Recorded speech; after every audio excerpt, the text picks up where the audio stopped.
আসসালামু আলাইকুম বন্ধুরা, দিস ইজ আলমিনাস রন্ধনশালা। আজ আমি আপনাদের জন্য নিয়ে চলে এসেছি কড়াইশুঁটির ঘিয়ে ভাত রেসিপি। তো আমি কড়াই গরম হতে বসিয়েছিলাম, দিয়ে দিয়েছি ওর মধ্যে 100 গ্রাম পরিমাণ ঘি।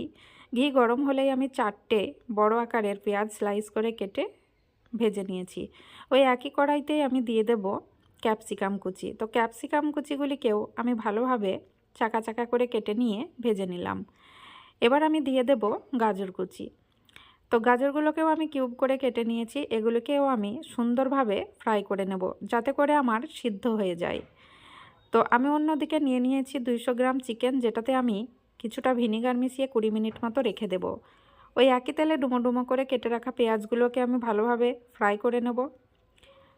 ওই একই ঘিয়েই আমি কাজু এবং কিশমিশগুলোকেও দিয়ে দিয়েছি। তো সুন্দরভাবে ফ্রাই হয়ে গেছে আমার সমস্ত সবজিগুলো। এবার আমি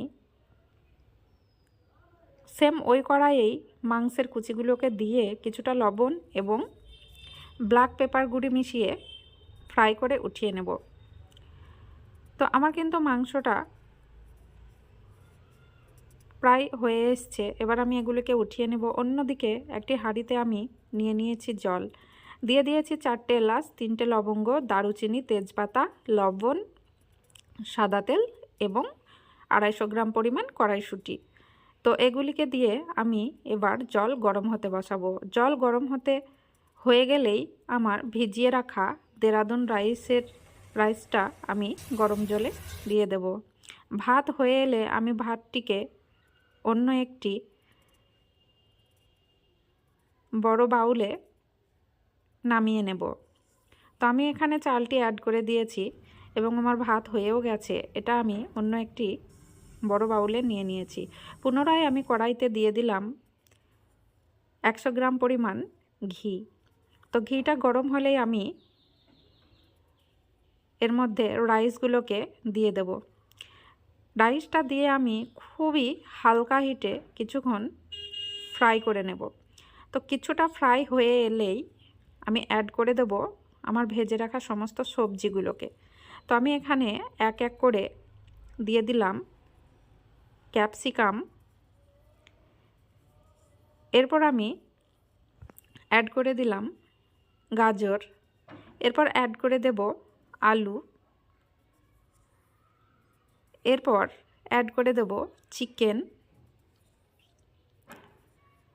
তো সমস্ত ফ্রাই করে যত সবজি আমি উঠিয়েছিলাম সেগুলি সমস্ত কিছুই আমি অ্যাড করে দিয়েছি। শেষে আমি দিয়ে দেব পেঁয়াজের ভাজি। তো এটা দিয়ে আমি সুন্দর মতো আবারও নেড়েচেড়ে কিছুক্ষণ ফ্রাই করে নেব।